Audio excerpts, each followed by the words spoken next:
Votre midi sur la chaîne 22 est désormais très bien meublé. Bon midi à chacun de vous, mesdames, messieurs, et bienvenue à votre émission de commentaires sur l'actualité, l'invité du midi. Quand quasiment tous les secteurs clés d'une société montrent un signe ou des signes évidents de défaillance, quand les besoins d'une population sont aussi diversifiés et restent depuis toujours insatisfaits, quand l'offre du service public est depuis trop longtemps dérisoire, d'où faut-il se positionner pour mieux cerner ce dysfonctionnement de l'État?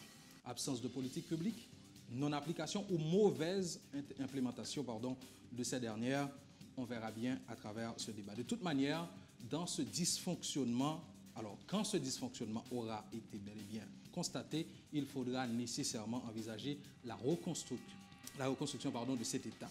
Mais comment s'y prendre? C'est la question. Quel mécanisme mettre en place pour reconstruire un État défaillant comme le nôtre? Notre invité, mesdames, messieurs, aujourd'hui pour en parler, c'est l'avocat et spécialiste en politique publique, maître Yves Lafortune, que nous avons le privilège de recevoir. Bon midi, monsieur, et bienvenue. Bonjour, bonsoir aux auditeurs, aux internautes de la chaîne 22 de la radio-télé Caraïbes. C'est avec plaisir que j'ai accepté l'invitation. Et voilà, à midi, il fait midi, ou il est midi, je suis sur la chaîne 22. Yves Lafortune, on ne vous présente plus dans les médias, alors je commence tout de suite le questionnement. Merci encore d'être avec nous. Politique publique, définitivement, vous êtes amoureux de ce concept? Bon, en fait, ce n'est pas que je sois amoureux de ce concept. C'est-à-dire, les politiques publiques, c'est comme je l'ai toujours fait, c'est une approche plutôt pédagogique. Par-delà les autres définitions qu'il y a autour de ce concept, dans une démarche pédagogique, comme je l'ai dit tantôt, c'est tout ce qu'un gouvernement décide de faire ou le gouvernement décide de ne pas faire. Et au fait, à chaque fois que, par exemple, un gouvernement dit qu'il va faire X choses, ça participe d'une politique publique. Et vous questionnez? C'est-à-dire, non, la démarche est question d'aider aux auditeurs, aux internautes de comprendre. Ça veut dire qu'un gouvernement, on a choisi un premier ministre, le président choisit un premier ministre, le premier ministre, avec son équipe, définit un ensemble de points sur lesquels il va agir, ce qu'on appelle une politique générale. Et cette politique générale est entérinée par le Parlement. Donc, si l'on peut prendre, par exemple, tous les points qu'il y a dans cette politique, dans la déclaration de politique générale, c'est l'ensemble des politiques publiques que le gouvernement se dit, décide d'appliquer. Maintenant, allons voir si dans la pratique, ces points-là vont être appliqués par le gouvernement en question. Et j'aime prendre aussi l'exemple d'une politique publique du lieu de cette définition, par exemple, tout ce qu'un gouvernement décide de faire ou de ne pas faire. Nous nous rappelons, par exemple, le président Leslie François Saint-Roch-Maniga avait interdit qu'on construise sur la zone Mon Canapé Vert, etc. Et il n'est pas resté au pouvoir, mais après, il y a eu un gouvernement qui a décidé de laisser la population construire. Le résultat aujourd'hui, pour le président Leslie François Saint-Roch-Maniga, c'était que cette zone-là soit une zone protégée.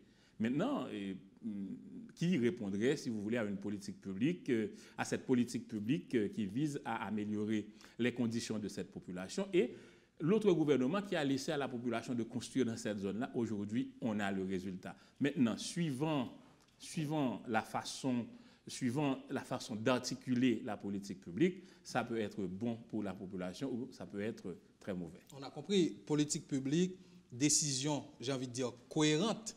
Absolument. Ou non-décision d'un gouvernement, d'une équipe au pouvoir. Est-ce qu'on est capable de dire politique publique, pour quel que soit gouvernement, équipe qui est en place là, les répondre à une vision politique, une vision économique, une vision sociale de comment gouverner? Est-ce que c'est ça? Mais absolument. C'est-à-dire, ou pour un pouvoir, ou bien une vision, et vision, ça va permettre que vous chita un ensemble de politiques publiques. Et ensemble de politiques publiques, ça va permettre que vous baillez ou satisfait la population. Maintenant, faut-il bien que, parce que tout à l'heure on parlait de décision, donc toute politique publique participe de ça, il y a une décision. J'ai ajouté cohérente. Bon, écoute, la cohérence, c'est ce qui caractérise les politiques publiques. Dès pour une politique publique, ça fait appel nécessairement à la cohérence des actions. Plus tard, par exemple, nous allons essayer de faire des manches sur politique publique là, qui c'est, j'aimerais dit, dans pile intervention de fait, c'est d'abord gagner toute information, colliger ou bien collecter toutes les informations.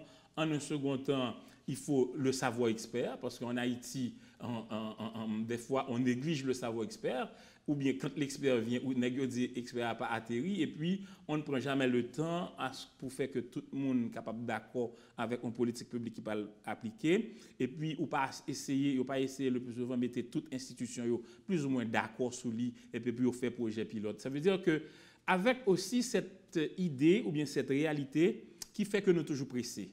Donc, il y a une façon de faire. Les politiques publiques, vraiment, ça demande une façon de faire parce qu'il y a une manière de faire. De votre lieu de spécialiste, d'analyste sur la gouvernance et publique, moi, Vimando, je dis à la en Haïti, tant que j'ai questionné dans l'introduction, nous allons parler de globalement, parce qu'on va le schéma qu'on va suivre sera élémentaire, pédagogique élémentaire, pour nous garder secteur par secteur comment ça y est. Mais globalement, l'on a analysé la situation à Haïti, ça a développé actualité aujourd'hui ou bien ça a fait actualité hier. Est-ce qu'on a parlé de absence de politique publique dans la gouvernance ou bien il y a une mauvaise application des politiques publiques ou tout simplement il y a une application qui n'est pas faite du tout de politique publique qui envisagée? OK. Non démarche méthodologique, c'est-à-dire c'est pour une absence de politique publique. Est-ce que le gouvernement n'a pas gagné un ensemble de documents qui étaient présentés par le Parlement, que ce soit au niveau de la santé, de la sécurité, au niveau de l'économie, au niveau de la population, au niveau de la jeunesse? C'est un ensemble de points qui ont été élaborés par le gouvernement, qui ont été soumis au Parlement et le Parlement a ratifié la politique générale. D'où pas une absence de politique publique. Ça me fait d'où? En seconde, c'est qu'il y a politique publique, à mon sens, véritablement, lorsque les dirigeants commencent à agir. Parce que si nous étions dans le niveau élaboration, on ne peut pas encore parler de politique publique. Non, c'est-à-dire que c'est pour qu'on démarche. Mais puisque après politique publique, on parlait de gouvernance, et c'est justement le mot gouvernance, c'est le maître mot. Dans le sens que gouvernance, si ce n'est pas tes recherches grande université ont été faites sous le mot gouvernance, gouvernance ça justement consistait en l'action de gouverner. Mais maintenant, je dis là, gouvernance là voulait supposer soulever un concept qui demandait que toute partie prenante prend décision. C'est ça qui fait nous retourner encore sous le mot décision. Donc, le gain gouvernance, la bonne gouvernance demande à ce que toutes les parties prenantes mettent la main à la tâche pour que les politiques publiques soient en quelque sorte appliquées dans la cohérence dont vous avez fait mention tout à l'heure. Donc, le problème, c'est que vous gagnez des politiques publiques qui ont été définies. Mais maintenant, est-ce que dans la pratique, politique publique, ça y est, pour apporter résultat pour la population? Donc, on peut voir à partir des principaux points que nous sommes capables de prendre soulever dans la déclaration politique générale qui était soumise et que le Parlement a ratifié. Donc, là, maintenant, on peut tenter, si vous voulez, ce qu'on appelle une évaluation à partir de ces points-là. OK. Mais quand ça m'a vie garder avec vous, pour tout le monde qui a gardé là, quel que soit le niveau, l'âge, bien saisi, c'est que déclaration de politique générale, là, souvent, c'est un beau discours pour meubler la soirée au Parlement, pour que les gens entendent les projets qui vont faire la caillou. Mais quand on a regardé action, parce que là où dit politique publique, là, son réponse à un besoin, à un constat, on nécessité d'action pour porter réponse, pour assurer bien-être population que l'État a dirigé. Maintenant, là, on a regardé réponses qui apportent à un certain nombre de besoins et littérature qui était présentée devant le Parlement. Est-ce que nous avons parlé vraiment de l'existence des politiques publiques, même si elles ont été élaborées à travers une déclaration de politique générale? Ils ont élaboré, ils ont ratifié. Donc, c'est un ensemble de politiques publiques. Maintenant, c'est dans la mise en œuvre qu'on peut aller regarder. Est-ce que maintenant, dans la mise en œuvre, ce qui a été... Des fois, ce n'est même pas un beau discours. Il y a un pile déclaration de politique générale qui justement, ont un déficit de discours. Mais maintenant, comment ça se fait? Les ministres, enfin, le gouvernement qui qui élabore une politique générale, et puis l'État supposé qu'il y a un ensemble de monde qui est compétent dans des champs d'action, par exemple sécurité, économie, c'est monde ça qui a supposé porter discours. Mais maintenant, à l'inverse, nous savons que ce n'est pas comme ça se fait en Haïti. C'est-à-dire, son nègre qui ont idée des principales politiques publiques à définir, lié contexte, et puis c'est l'œil fin fait texte ça, ou pas le jeune gouvernement qui a cherché des gens qui pourraient porter sur les politiques publiques, c'est-à-dire c'est un tel qui va le voir au monde, et puis on peut arriver dans ça, moi-même, les repartimientos qui ne peuvent pas donner de résultats. Aussi longtemps que la science politique existe, les repartimientos, ce que moi j'appelle repartimientos, c'est cette distribution de ministères, de distribution de direction générale accordée aux politiciens pour les bases œuvres politiques. Ça veut dire que, il y a un texte qui est écrit, il y aurait les David Saint-Fort, 20 ministres. Hier, il ne se savait pas ministre. Hier, il ne se savait pas être capable d'être ministre. Mais par une conjoncture, c'est lui qui va venir pour l'appliquer. En un premier temps, il est étranger à la question de l'État. En un second temps, il ne sait pas comment s'y prendre. Et puis, ça va donner toute la catastrophe que ça a l'habitude de donner. Donc, ça veut dire que c'est ce qu'on appelle, ce que moi-même, ce que j'aime appeler une inadéquation de la façon de faire les choses. Donc, à la base, j'ai schématisé évaluation là, analyse OA, à la base, il y a une volonté qui dit que nous ne voulons pas appliquer de bonnes politiques. Je ne veux pas dire volonté. C'est-à-dire, Yves Lafortune, garder des démarches analyse OA avec calme. Si au départ, il y a un gouvernement monté et que fonction yo distribué en fonction de son base népotisme ou bien de rapports avec parlementaires, etc. Donc, à la base, ou réorienter mission, institution, Kobaye Mounsa diriger, parce que le pape dirige pour le compte du bien commun encore, c'est pour un homme politique. Donc, définitivement, depuis le départ, on dit on ne veut pas d'application de politique publique pour répondre aux besoins. Écoutez, de mon lieu d'invité, justement, ou même, mais c'est pas que je vous retourne une question quelconque. Est-ce que les gens me connaissent depuis dernière décennie là que c'est pas comme ça, enfin, en Haïti, au monté gouvernement. Même si c'est comme ça, on peut parler de politique publique. Et en fait, parce que justement, il y a des points qui ont été élaborés et ratifiés par un parlement qui atteste d'un document. Donc, document ça, c'est-à-dire c'est politique publique qu'on choisit pour y aller mener. Mais maintenant, est-ce que dans la pratique, cette politique publique a été menée? Et c'est là, par exemple, j'invite tout le monde de la population, tous les étudiants, par exemple, est-ce que dans les faits, on est en train de mener une politique publique, on est en train de mettre en œuvre une politique publique. Le problème se situe plutôt au niveau de la mise en œuvre, parce que, question en fait, là, c'est-à-dire quelqu'un qui ne se savait pas ministre avant-hier et qui se retrouve, par exemple, il peut avoir toute la bonne volonté.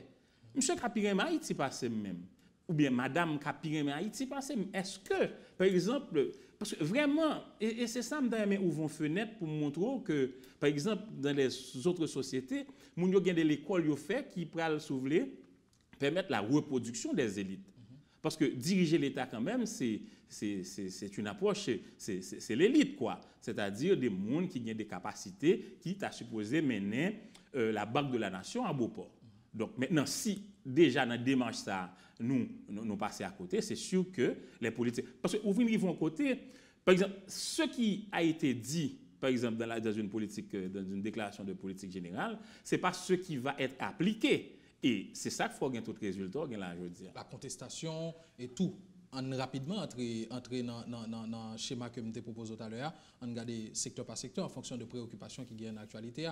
Politique publique en matière de sécurité publique et justice. Bon, aujourd'hui, par exemple, moi-même, j'ai chance de faire thèse licenciement sur l'occultation de l'armée. J'ai travaillé sur l'armée et que moi, j'ai un gros, comme si mon regard vraiment merveilleux sur, par exemple, l'armée d'Haïti. Et l'année dernière, en pareille heure, j'avais demandé au professeur Jean-Pierre Le Glonec de rentrer au pays, justement pour tenir un discours sur l'armée haïtienne. Donc, je dis là, scatropole de sécurité et nous font une visite dans le ministère de la Défense pour voir ce que, par exemple, nous, l'armée nous. Donc, écoutez, donc je pense que là, c'est un déficit sur lequel nous n'avons pas même besoin d'établir, parce que vraiment, et là, c'est une catastrophe. Et puis, d'emblée, il faut dire que sécurité, c'est une affaire citoyenne d'abord. Il faut que le citoyen, OK, une dimension citoyenne dans la sécurité d'une manière générale. L'implication citoyenne. Donc, quelque part, est-ce que cette politique publique qui se voulait avoir une armée pour la sécurité, aujourd'hui, je pense qu'il y a lieu pour nous rire tête. On parle de sécurité à l'intérieur de l'espace. Là où évoqué l'armée, qui est plutôt une mission de sécurité des frontières et tout, mais à l'intérieur de l'espace. Là, on a regardé réponse, réaction des gouvernants par rapport au problème de l'insécurité grandissant. Bon, c'est d'ailleurs. Et je dis, c'est vrai que pas plus tard que hier ou bien pendant le week-end, il y a des actions qui font des actions spontanées. Mais est-ce que action ça, genre réflexe gouvernement par rapport à ça qu'a fait, sans pas même évoquer implication politique que mon a évoqué là-dedans, mais les réponses des gouvernants par rapport à ces problèmes de sécurité, est-ce que vous trouvez Jean yo implémenté suivant logique d'une politique publique bien établie? Écoutez, nous gagnons environ 14 000 policiers pour combien de millions d'Haïtiens. Donc, écoutez, la police, je pense que là, nous sommes en déficit. Nous sommes en déficit. Déficit de moyens. Déficit de moyens et déficit, si vous voulez, de cette approche sécuritaire d'une manière générale. Donc, moi, je pense qu'à chaque fois que je regarde la rue, je vois que c'est vraiment un bon peuple parce que le peuple est livré à lui-même. Et puis, cette affaire, cette implication citoyenne dont j'ai fait état. Donc, on a l'impression que Mounia vivent suivant, enfin, comme le vent. Donc, au gré de la chance. Au gré de la chance. Parce que, pas quelqu'un. Même moi, je fais approche ça, c'est pas parce que je comparé deux pays. Moi, songez, par exemple, on le Boston gagne un monsieur qui font explosion dans un marathon. Donc, le président Obama fait un discours et puis il dit moun ou qu'on est n'a joint nous et nous allons sanctionner dans plus grande rigueur. 2 semaines, autant que je me rappelle plus tard, on a retrouvé l'auteur de l'acte. Et le président qui était Washington, il est monté en Boston et puis il a dit nous nous joignons. Maintenant, la satisfaction va être une satisfaction au niveau de la population de Boston. Ou après tout le monde qui a dit Boston. Ça veut dire que ça participe aussi de la population. Donc, c'est cette approche citoyenne dont j'ai fait état.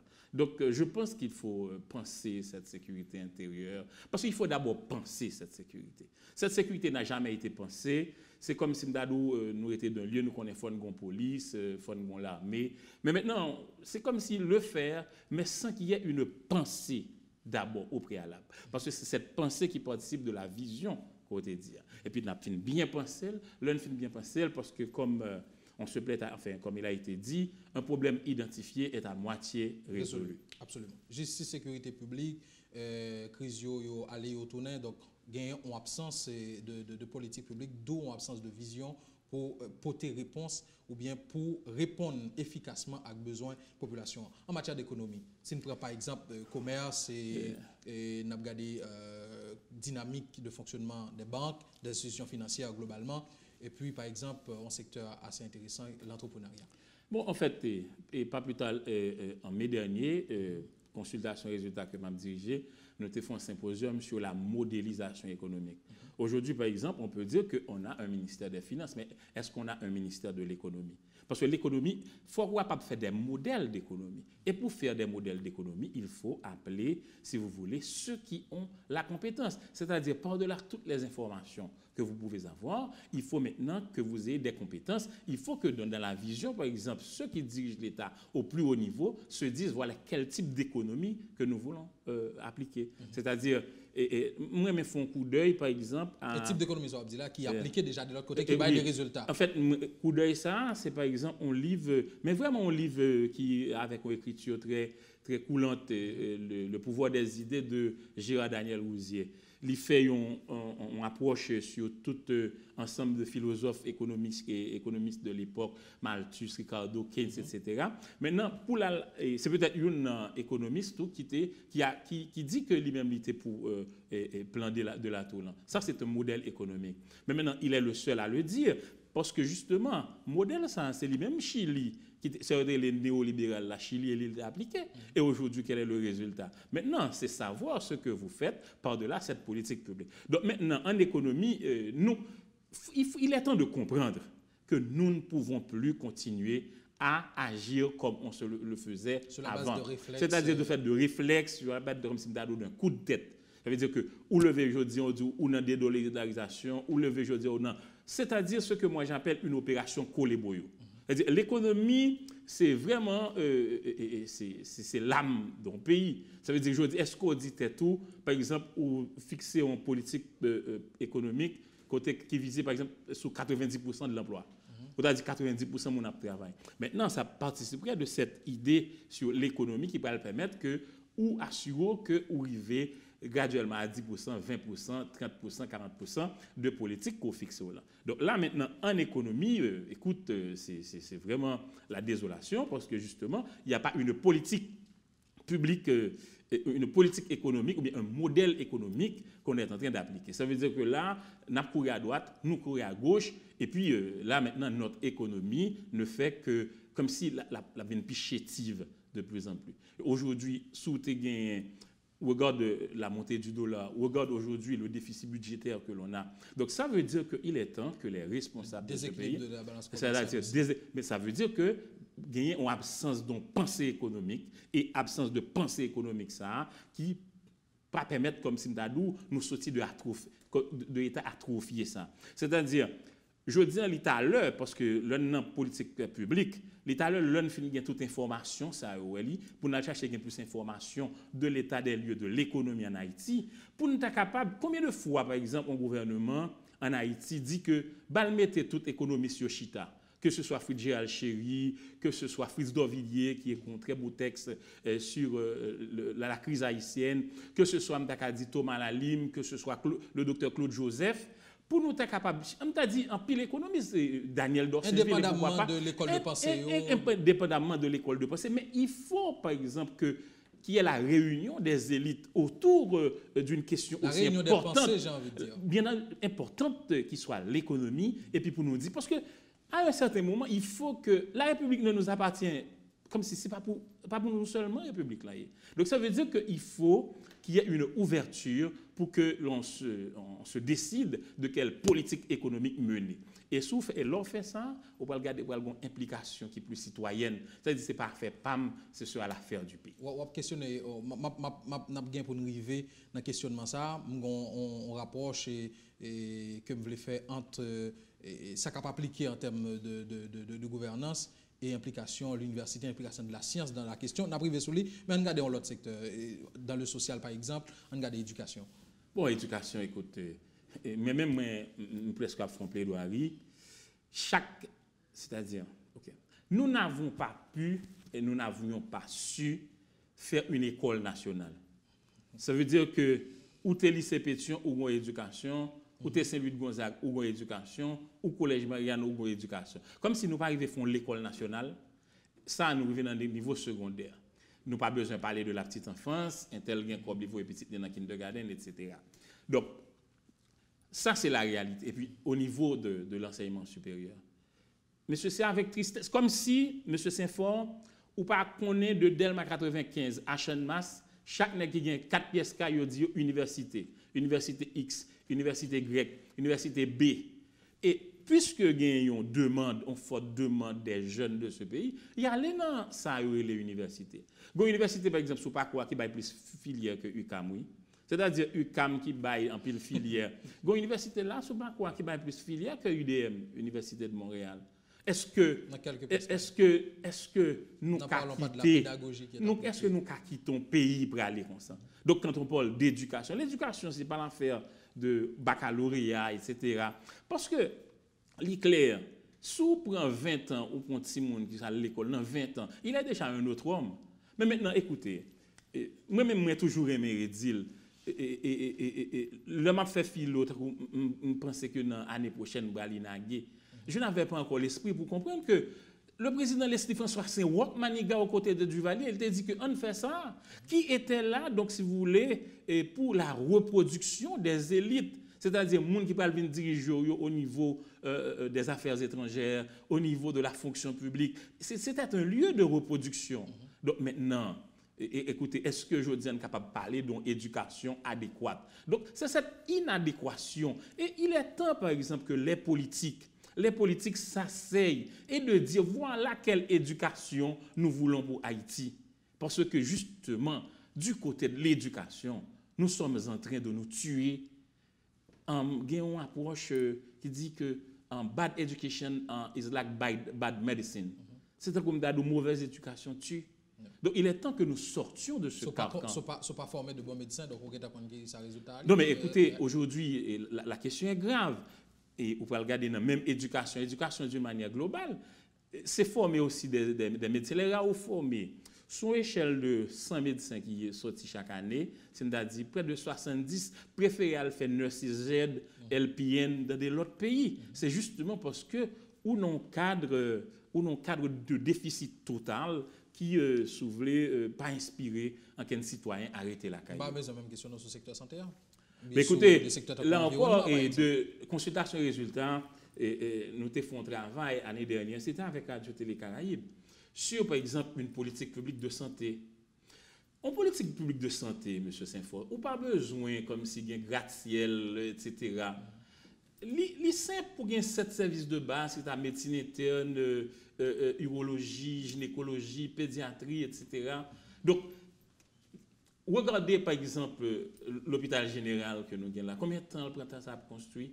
Maintenant, nos médecins, regardez un salaire de 29 000 gouttes pour un médecin. Regardez, ce que nous avions tenté de faire, c'était, si vous voulez, de partir de l'existant. C'est-à-dire, il y a eu un ministre ou une ministre qui avait, dans le cadre de sa gestion, participé à l'élaboration d'un texte sur une politique publique de la santé. Nous-mêmes, nous avions fait intervenir, si vous voulez, des médecins, des brillants médecins haïtiens sur l'actualisation d'une politique publique. Mais alors, il y a un peu de monde qui me dit, ou toujours fait symposium, mais qui ça m'a fait? Je ne peux que porter la vérité universitaire. Je ne peux reconnaître renouveler la réflexion. Renouveler la réflexion. Je ne peux, par exemple, dire voilà ceux qui ont le savoir. Et il faut miser sur le savoir si vous voulez transformer, si vous voulez changer ce pays. Donc, au niveau de la santé, moi, je crois que. Alors, il y a un monde qui dit, par exemple, dernièrement aux États-Unis, Yves, c'est seul au monde sot qui décide de vivre en Haïti. Ça le dit, non, parce que. Et l'on décide de vivre en Haïti, il faut qu'on dégage ou changer la situation. On crise de tension, on doit voir aller. Et justement, nous avons des responsables qui, depuis la nuit des temps, prennent plaisir depuis au malade, il y a le Cuba. Qu'est-ce qui nous empêche, par exemple, de définir une politique publique correcte de santé? Bon, moi-même, je vais un exemple qui soit café. Ou il y a 12 millions de monde qui travaillent, ou il y a environ 4 millions qui travaillent. Même si vous faites une approche participative, et il faut me dire que ça a été dans la discussion, parce que je toujours discuter sur un pile approche de politique publique, avec Dr. Jean-Nol Buteau, par exemple, parce qu'il faut donner le crédit. Nous sommes capables peut-être de prendre une taxe en plus sur tout le monde pour 100 gouttes, les multiplier par 4 millions de monde, multiplier par 12 mois. Ça permet que l'hôpital qui a fonctionné avec, si vous voulez, côté qui vient pour faire dialyse, côté qui vient pour faire, sous besoin de faire un scanner. C'est-à-dire, comme si j'ai comme l'impression. Donc, ce que vous voulez dire là, c'est que ce n'est pas un problème de limitation de moyens. Ce n'est pas les moyens qui manquent. Même il y a un problème de la pensée. C'est-à-dire, je pense qu'en Haïti, on a cessé de penser. Et ça m'a même relé silencement des intellectuels et des savants dans ce domaine, où on est arrivé dans une situation, on est entré dans un espace fonctionnel. Et la pensée, il n'y a pas une pensée sur la santé. Qu'est-ce qui l'explique? La précarité? Où on a été un peu mal formé? Parce que, je suis à l'université, il y a un professeur en particulier qui dit on ne peut pas être universitaire sans être un militant. Et à longueur de journée, dans le sens que les ou non sociétés que bagaille a marché mal, donc ou obligé à longueur de journée, on frustré. On questionnement tout le temps sur ça, on est capable d'aider, en forme d'amateurisme des dirigeants. Bon, et l'amateurisme, c'est clair, parce que justement, nous vivons un siècle, nous vivons un moment où nous entrons dans ça, moi, je dis souvent, mais vraiment c'est avec humilité, parce que c'est la vérité universitaire. Nous arrivons, à un moment en Haïti, nous avons dit que nous un tel grandi à l'école, il y avait des modèles, nous avons envie de sembler avec Leslie François Saint-Maniga, nous avons envie de sembler avec. Monsieur, j'aime très jeune, petit garçon, m'a de René Théodore, dit qu'il y a mon le capable de parler quand monsieur. Donc ça veut dire que cette modélisation, c'est modèle monde ça yo. Donc maintenant, il y a quelque temps Haïti tombé dans l'eau ou la façon. Ça veut dire que quelqu'un qui ne c'est ça le phénomène de Peter là, c'est-à-dire que nous arrivons dans le pire niveau d'incompétence que nous avons gagné.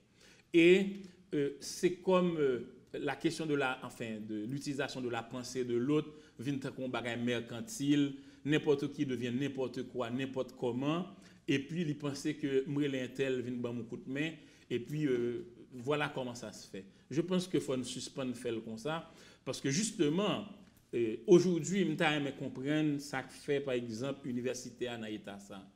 C'est-à-dire, il faut me dire que dernièrement je suis sciences humaines, mais c'est avec la peine dans l'âme que moi, sciences humaines. Dernièrement, je suis entré dans le cadre d'une conférence à laquelle j'ai été invité à participer. Mais non, nous ne pouvons pas continuer à faire université comme ça. Hein? Est-ce que nous sommes capables de continuer comme ça? Mais non, pas du tout. Vous avez évoqué là une sorte de silencement des élites intellectuelles. Le silencement, ou bien on volonté pour que... On va peut-être à la fin, nous avons aimé participer, parler de questions ça, parce que d'abord, il y a un silencement des intellectuels, des gens qui sont capables peut-être produire une pensée, et après le silencement des intellectuels, ou il y a un manque de culture de l'école, de l'élite économique, et justement, mais avec humilité, mais c'est la vérité. Il faut l'élite économique ne pas comprendre que c'est le tremblement de terre pour de paix pour le faire cadeau, pour le dire pour aller ranger 2-3 cailles pour quelqu'un. Il faut que l'élite économique ne pas comprendre que c'est un delco dans l'hôpital. L'élite économique manque de culture, il faut comprendre qu'il faut l'impliquer. Sauf le dire là, c'est que nous avons utilisé une phrase simple, seule la science est capable de prévision ou d'anticipation. Seule la science peut sauver Haïti. Aujourd'hui, nous sommes à un carrefour où il est temps de comprendre que seule la science peut sauver ce pays. Mais implication, absence d'implication, ça de gens qui connaissent. Parce que je me posé le même problème la semaine dernière là, avec le colonel Ribu, et qui a dit que là, on a un espace de décision. C'est ce qu'on a fait. Donc, si on ne connaît pas, on ne peut pas faire rien. Mais maintenant, cette absence d'implication que vous avez évoquée là, au niveau des décisions, au niveau de l'État, au niveau de... Mais on ne peut pas comprendre, parce qu'à un certain moment, on prend par exemple le ministère de l'économie et des finances. Assez souvent, les gens qui arrivent dans la fonction, c'est d'anciens professeurs d'économie à l'université. Et même bagaille pour le ministère de la justice, de la sécurité publique. C'est plus ou moins des gens qui comptent le domaine. Qu'est-ce qui se passe? Il y a une chose que vous, journalistes, vous faites souvent. Vous faites la mauvaise indexation. C'est-à-dire, et depuis une petite dit, mais tel qu'on est et un tel. Mais non. Non. Ça veut dire que je voudrais plutôt vous référer à un article que j'ai écrit autour des années 2012 qui attestait de la nécessaire séparation des fonctions politiques des fonctions techniques. Et pendant qu'on parlait de ministère de l'économie et des finances, moi je suis sûr que c'est le ministère qui va, si vous voulez, faire le changement de l'administration publique. Pour qui ça? Parce que je dis, l'homme font un pile recherche sur le ministère ça. Un pile jeune monde qui est dans niveau chef service et bien pas chef service, au moins détenteur de maîtrise. Et est-ce que peut-être ils pourront continuer à être traités, par exemple, avec gens, par exemple, le traitement se fait au niveau de l'administration publique. C'est-à-dire que c'est vraiment des gens qui ont des capacités. Mais maintenant, eux-mêmes, ils sont au niveau technique. Parce qu'il faut voir aussi la charpente de l'administration, comment elle est conçue en Haïti. Ça veut dire que pour un choix politique, on choisit un ministre. C'est-à-dire que ce n'est pas parce que vous êtes professeur d'université qui fait que vous êtes capable de faire un bon ministre. Parce que le professeur d'université, le plus souvent, c'est celui qui va prendre un temps d'apprentissage dans la fonction publique. Et c'est plus gros danger que capable de arriver. Par exemple, on vous choisit pour un poste et c'est vrai que vous avez une certaine capacité, vous allez prendre quand même un petit temps pour comprendre. Absolument. Et tant ça, justement, c'est pour un temps qui court. Et avant, par exemple, vous allez commencer pour nous faire bailler au marché. Donc, quelque part... Mais la pilon, c'est que vous n'avez pas connaissance du tout de domaine. Ça veut dire que aujourd'hui, parce que l'on fait mauvaise indexation, on dit que quelqu'un qui a passé sa vie comme professeur d'université et qui est venu, qui est ministre, donc maintenant, toujours. Et puis il y a aussi les aléas politiques. C'est-à-dire, si nous n'avons pas une vision très claire, nous courons, c'est-à-dire qu'on voit des modèles économiques que nous faisons, ensuite, même quand, par exemple, ceux qui ont le savoir, ils ont dit, par exemple, une idée qui passe dans la tête, mais pendant que je parle, voilà, moi, je dit, comment le président fait prendre 18 machines, il prend 18, monsieur. Nèg qui t'a me dit que ça c'est une mauvaise approche. Nèg ça t'a qu'à tuer. Mais aujourd'hui, oui. Qui joue avec syndicat. Non, c'était un président par exemple qui t'a dit que il besoin de faire un nèg saute dans la vie auto entrepreneur. Quel est le résultat aujourd'hui? Parce que ce n'était pas une pensée, c'est un bagage qui t'a fait dans coup de tête, son réflexe. Et puis, qui fait mon abus.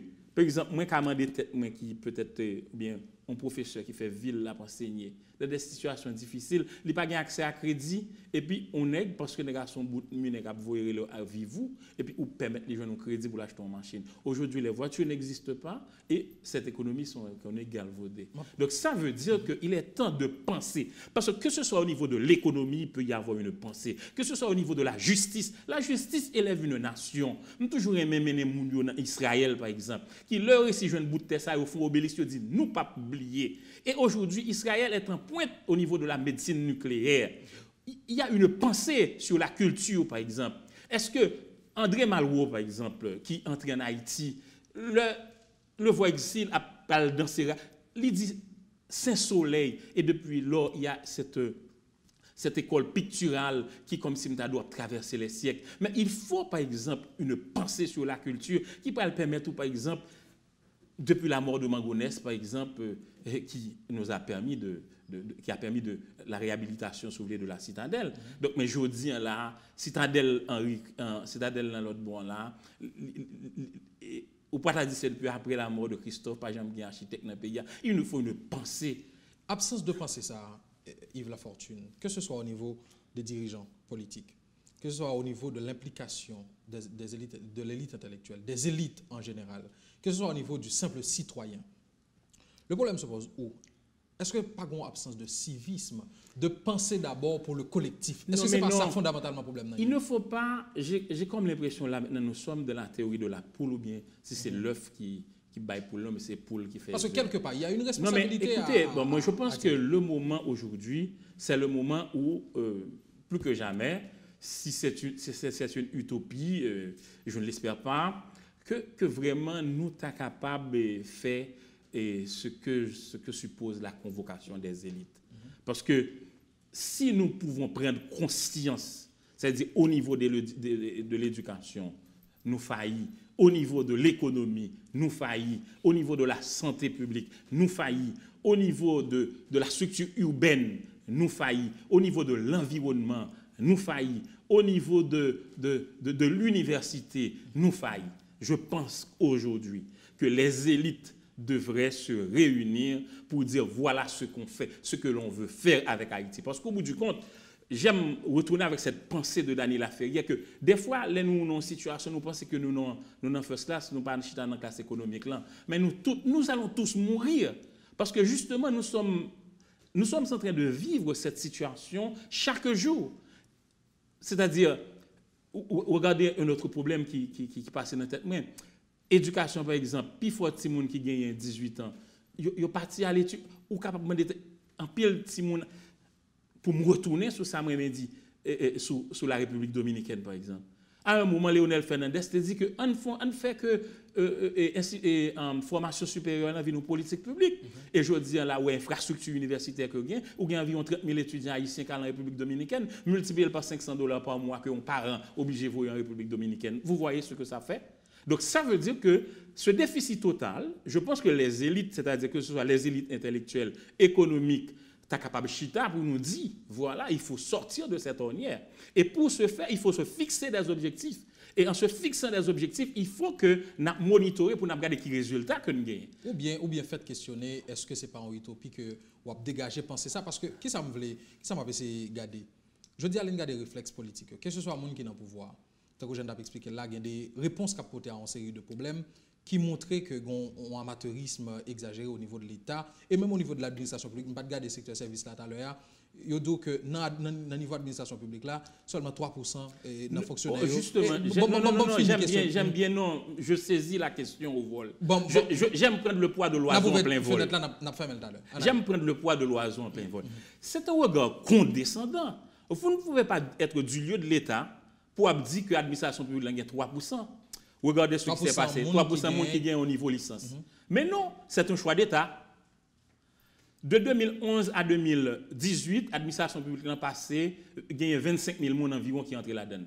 Mais si ce n'est pas un choix d'État, nous sommes capables de faire dans 25 000 personnes qui entrent là, ou diminuer la dimension de monde qui gagnent, ou permettre que la quantité de monde qui a une licence là augmente. Ce n'est pas un problème par rapport à l'offre, c'est pas une limitation de l'offre par rapport aux besoins. Le problème n'est pas un problème d'offre. Est-ce qu'on a fait des concours? De 2017 à 2018, je parle de mai 2017 à aujourd'hui 2018, il y a environ 3 909 fonctionnaires qui ont intégré la fonction publique. Et toujours, par exemple, sur le financement, c'est avec M. Damion, avec la peine dans l'âme. C'est ce qu'on appelle le spoil system de Woodrow Wilson, qui dit que la politique, c'est-à-dire la dépouille va au vainqueur, c'est-à-dire ensemble de monde qui t'a aidé à faire campagne ou fin passé qu'on a brouillé l'administration publique là parce que justement il n'y a pas d'autre horizon pour eux, il n'y a pas de projet. Donc c'est comme mettez mon administration publique là vient entrer dans ça et participer de une faveur et d'une réponse ou bien de récompense. Donc il faut sortir aussi de ce lieu parce que écoutez, on pas qu'à dire que il y a 3% monde et puis ou employé 3909 et puis ça pas un chiffre qui pourrait permettre que je dis on gagne 5%. Donc les 3% participent, M. Saint-Fort, de choix. C'est une volonté. Donc vous ne pouvez pas, au lieu de cette volonté. C'est un cynisme. Non, ce n'est pas cynisme, c'est-à-dire, écoutez, Non, mais si on est incapable, bon, poser question tout à l'heure, parce que les rejoindre avec son. Et puis, il a même fait ouverture pour. Moi, je connais au moins 300 personnes en administration publique qui ont au moins un niveau de maîtrise. Mais que sont devenus ces gens-là? C'est des gens qui sont là, ils mettent dans des cabinets techniques, et puis le pouvoir, et ceci depuis la nuit des temps, nomme n'importe qui, n'importe quoi, n'importe comment, sous tête. Et c'est des gens qui vivent dans l'administration publique, et le plus souvent, c'est l'administration publique qui les a formés. Aujourd'hui, par exemple, dans les recherches que nous avons faites au niveau de consultation et résultats, j'ai la liste de tous ceux-là qui ont une... Il y a même qui ont des doctorats. Et puis, il y a regardé pour ouais, que n'importe qui... D'ailleurs, ils ont un avantage, non seulement ils ont la connaissance, mais ils ont une... non seulement ils ont une connaissance à l'école, et puis ils ont une pratique de l'administration publique. Ils sont capables de permettre qu'il y ait des projets qui sont bien articulés, puis bien assimilés. Donc maintenant, c'est un choix d'État.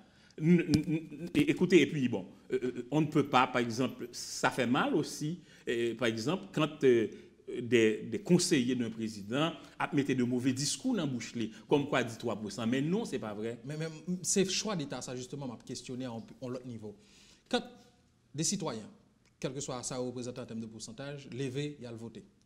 Ils ont voté en monde selon soit un discours, un slogan, ou bien un certain nombre de promesses. Ils sont arrivés dans l'État. Ils choisissent des gens pour diriger avec lui. Et puis, il prend une décision, ça va dire là, c'est un vrai cynisme. Mais cette volonté de diriger de cette manière, parce que c'est plus de la gouvernance, c'est diriger, et pour utiliser un terme qui est juste, c'est diriger, sous décider de diriger comme ça. Et puis, ou même de l'autre côté, qui comprend une dynamique là, qui étudie comment pour bagailler fait, ou porter critique ça, et ou pas seulement qui porter, pas jamais gagner quelque part, une action qui t'a semblé que moun sa entendé. On prend un exemple rapide. Dédollarisation. Nous décidons, en fonction de toute critique qu'a faite sur le dollar, qu'a bail de la pataswell, nous dit tout échange a fait en goût désormais. Ça n'a pas apporté aucune réponse parce que peut-être il n'a pas fait sur aucune base d'études et qu'on ait gardé qui ça est capable de gagner comme résultat. Et puis quelques mois après, nous décidons de retourner sur décision. Ça donc, je ne veux pas que tout le monde qui participe dans la décision, c'est des gens qui on joue chita sous banc pour connaître qui ça. Non, c'est ton coup de tête parce que qui j'ai décidé dans pas aucun monde qui était leur décision à prendre. D'ailleurs, nous sommes montés au créneau consultation résultats. Dans le cadre d'une émission que j'ai à Magic 9, j'avais fait des interviews avec des économistes sur la question de la politique publique, etc.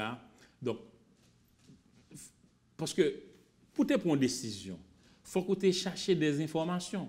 Et c'est justement l'information que nous avons gagnée dans l'économiste Thomas Lalim, c'est qu'en 87, le premier permettre que le monde capable de gagner un compte en dollars. Dans l'épargne, vous verrez que 60% de monde qui gagne épargne en dollars. Donc, ce n'est pas rien. Donc, qui t'a permis que l'autre prenne une décision, ça, il faut réfléchir. Mais c'était une décision qui a été prise sur ça, un coup de tête où il n'y avait pas eu ce savoir expert. Parce que, à mon sens, il paraît que c'était une volonté une souveraineté au niveau de la goude. Mais je pense que, justement, cette décision a été prise à la va-vite. Et justement, nous, opération Kolebo-Ewa, que nous on dédollarisation. Maintenant, le problème, par exemple, avant-hier, j'ai été payé ma carte de crédit, j'ai encore en dollars, que je rentre avec, et puis ils disent que tout autant, il n'y a pas de circulaire, il n'y a pas capable de prendre comme là en good. Donc, ça veut dire que je reviens à cette problématique de la pensée. C'est-à-dire, c'est pas. Alors, le problème de côté pour une scène, c'est pas parce qu'on n'a pas de monde qui peut réfléchir sur lui. C'est-à-dire, je dis là, il faut ouvrir la voie à la pensée. Et ou parlons nous compte que les jeunes garçons qui pas décidé de devenir historien. Et sur ce centre fait, saluer historien docteur Arthus Weber qui a fait qui est entré dans l'espace de production du lieu de l'histoire en Haïti. Ça veut dire que c'est pas monde ou pas qu'à penser.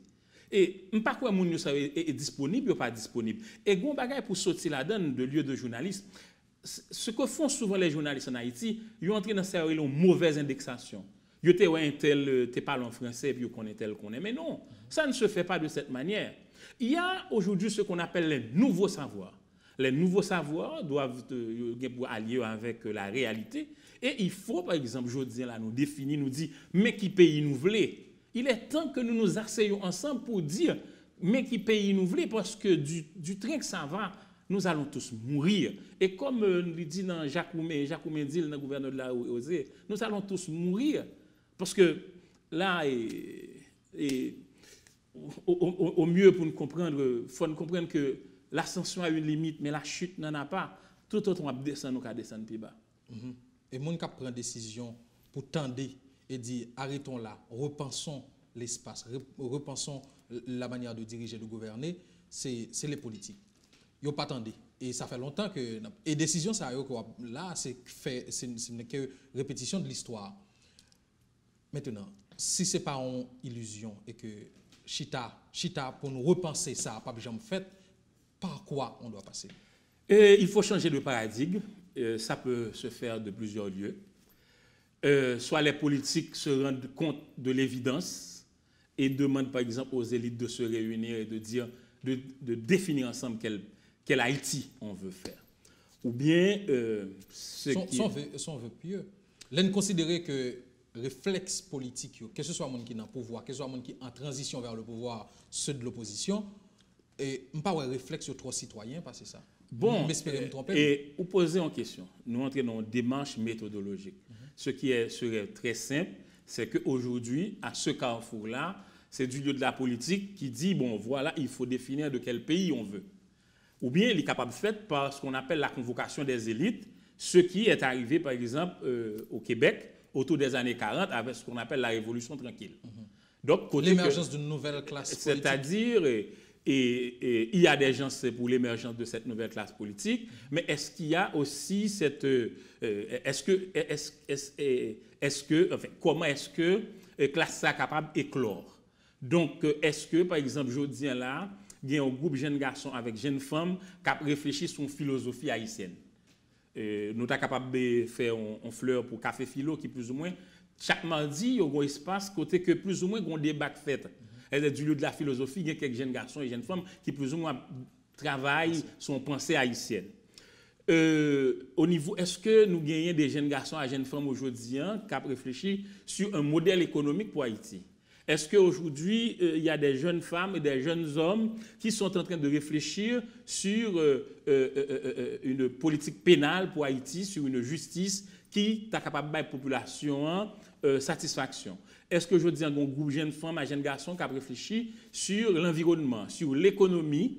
Et moi, je pense que si ça est capable de faire, par exemple, il y a des groupes là qui sont capables de faire un état des lieux et de état des lieux ça, puis devant, par exemple, pour aller poser des diagnostics, voilà comment. Et c'est dans penser ça, c'est dans, parce que des fois, on a l'impression que on a une capacité ou écrit un texte ou entrer dans un dialogue de sourds avec les gens qui dirigent. Ils doivent comprendre que ou compte, mais non, pas du tout. C'est-à-dire, même pays avec les nouveaux savoirs, avec cette nouvelle pensée qui est capable de permettre que nous entrions dans ce qu'on appelle des actes fondateurs. Ce que moi j'appelle un acte fondateur, c'est ce que j'ai écrit que je mets toute mon énergie à préconiser dans ce pays. Les simples, dans le cas de vision, par exemple, on est capable de gagner un projet, l'acte fondateur sur Dessalines, par exemple. Moi, entrer dans Carrefour Pont-Rouge, j'ai une mairie Cité Soleil, mairie Port-au-Prince, mairie Delma. Dans ça, il y a une intercommunalité. Nous avons commencé avec l'acte fondateur de la nation, avec Jean-Jacques Dessalines, par exemple, et puis nous montrons Obélisque.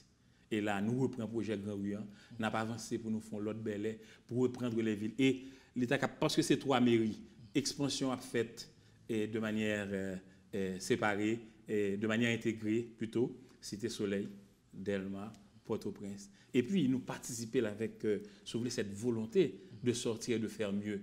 Et l'on fait ça, ou sortir dans des logiques de à tête plate, par exemple, il faut des actes fondateurs. Je me demande pourquoi aujourd'hui, il n'y a pas un aéroport sortant de la ville du Cap pour arriver dans la citadelle La Ferrière avec, si vous voulez, bonnet à l'évêque qui participerait de toutes belles leçons d'histoire que nous. Mais il faut avoir cette vision, il faut avoir cette capacité. Et j'interpelle, par exemple, les élites de ce pays, de quelques lieux que sont capables intellectuels, économiques, et justement le gouvernement aussi, ou bien les politiques, pour dire, parce que de toute façon, ce qui se fait là n'est pas bon. Nous redisons, l'éducation, c'est un déficit total, la santé est à repenser, l'histoire en Haïti, j'ai l'impression que jeunes garçons et jeunes femmes ne peuvent pas faire histoire encore. Mais décision, on a fini là. Décision qu'a pris, toute critique que vous portez là sur cette gouvernance, ce système qui est mis en place et que vous dit assez bien, qui arrive dans bout qui méritait repenser, il participait de en série de volontés qui mobilisaient ou bien qui exprimaient en fonction d'un certain nombre d'intérêts et que peut-être nous ne sommes pas capables de déceler qui côté toute sortie. Et cette absence de pensée aussi, que vous pas suspendre et mentionner, est-ce que le participer de certaine complicité des savants de ce pays, ou bien ils sont juste pas là, ils sont juste pour reproduire tête ou bien pour sous base de survie qu'ils a cherché, ils là-bas, ou bien ils ont décidé de faire au complice de l'État, du système ça. Moi, je suis capable de plutôt faire un état des lieux avant de finir, qui participe de ma compréhension des choses. On n'a que 2 minutes. D'après même qui Chamba l'a présenté, ou gagnez une classe politique qui entre dans une dynamique de modernisation, que Saleh Slimani a écrit dans la crise haïtienne contemporaine, qui entre dans nous quitter phase crise, nous entrer dans décomposition, qui font effritement de la classe politique.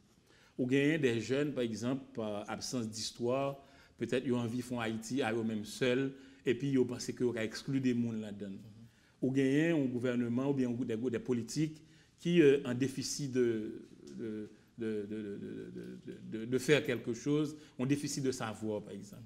Et puis, en quatrièmement, une population qui, n'importe le là, pour répéter le texte Samy Janvier, n'importe le là, est capable, le peuple s'est levé, et puis, il n'y a pas besoin qu'on personne, et puis, c'est comme brûler l'État. Comme cela se passe en France, par exemple. Non, en France, c'est quelque chose de différent. Alors, je fais un état des lieux sur Haïti, c'est-à-dire la classe politique dans son effritement, des jeunes qui ont des projets, mais vraiment très idéal, et puis où gagner souvent un déficit des politiques à appréhender, à comprendre la chose, et la population qui coupille dans la misère et la crasse. Donc voilà la situation. Je fais rapport là avec la France parce que les contestations ont les mêmes bases. C'est nous bien-être que nous votons ou bien nous nommer pour nous. Les gagnants ont base, mais nous sommes capables. les passés, je disais, pour nous faire comparaison, entre la France, c'est vrai qu'il y a une crise et ils ont une façon de faire, ou après que je dis. Il y a des spécificités particulières. Maintenant, mais même pour Haïti, nous devons rectifier, ce n'est pas question de penser. Il y a plein de valeurs, c'est-à-dire il y a une pensée. Mais maintenant, comment faire en sorte que cette pensée soit agissante? C'est-à-dire faire en sorte que penser ça agit et baille des propositions qui pourraient permettre que nous entrions dans une nouvelle dynamique. J'ai parlé en large de ce qu'on appelle de ce acte fondateur avec le père de la nation, Jean-Jacques Dessalines, acte fondateur avec Christophe, etc. Mais maintenant, c'est le moment aussi de parler aussi de ce silencement des intellectuels qui, non dynamiques, par exemple, on les retrouve qui travaillent avec des politiques, des ministres, qui soulevaient des consultations et ça mettait une sorte de silencement. À ce moment, personnellement, je veux les interpeller. Parce que c'est la construction d'une pensée sur Haïti qui va nous permettre de sortir. C'est là qu'on m'a dit, tout que dans mes articles, je le fais, je cite le nom des gens. Je cite le nom, par exemple, du docteur Fritz d'Orvilliers, Thomas Lalim, je cite tous ceux-là qui ont été étudiés et pas oublier non monde pour ne pas penser que vraiment son exclusion. Je pense au docteur Claude Joseph, je pense à Ralph Jean-Baptiste qui a mis un outil de débat dans ce pays-là qui s'appelle Café Philo. Je pense par exemple à des mondes qui a travaillé dans l'éducation, des amis comme Daline Alexis qui vraiment senti où elle portait les questions penser sur l'éducation très fort. On pense vraiment avec. Il est temps, par exemple, là, que ces jeunes-là se réunissent, si ça ne peut pas sortir du lieu des politiques, à convoquer les élites, et que groupe monsieur Sao, monsieur Dame Sao, capable de avec l'élite intellectuelle, l'élite plutôt économique, et puis pour définir ensemble. Parce que ça peut se faire. Parce que si ça ne se fait pas, nous allons tous mourir ensemble. Concilier les intérêts. Mais avec une pensée haïtienne. Il faut une pensée haïtienne, réfléchir sur ce que peut être cette pensée haïtienne, et ceci de plusieurs couches, de tout espace dont on a parlé là-haut, du lieu de l'administration publique, du lieu de l'économie, du lieu de l'environnement, du lieu, si vous voulez, de l'économie et de l'éducation. Et justement, avec un élan comme ça, nous allons entrer dans une dynamique nouvelle et aussi repenser la presse en Haïti, repenser la formation de nos journalistes. On en fera une autre émission. Yves Lafortune, merci infiniment pour cette présence à notre émission, l'invité du midi. C'est vrai que nous baguettons toucher tout point, mais nous comprenons que l'élaboration est nécessaire sur une série de points et les problèmes sont multiples. Donc, si l'on doit retenir quelque chose, c'est qu'il faut penser Haïti d'une autre manière, c'est-à-dire penser pour le bien commun, pour le collectif et non pour les intérêts particuliers ou mesquins. Mesdames, Messieurs, merci de votre fidélité à l'antenne de la chaîne 22, particulièrement à l'espace L'invité du midi. On se retrouve demain pour le deuxième numéro. Allez, portez-vous bien et bonne fin de journée.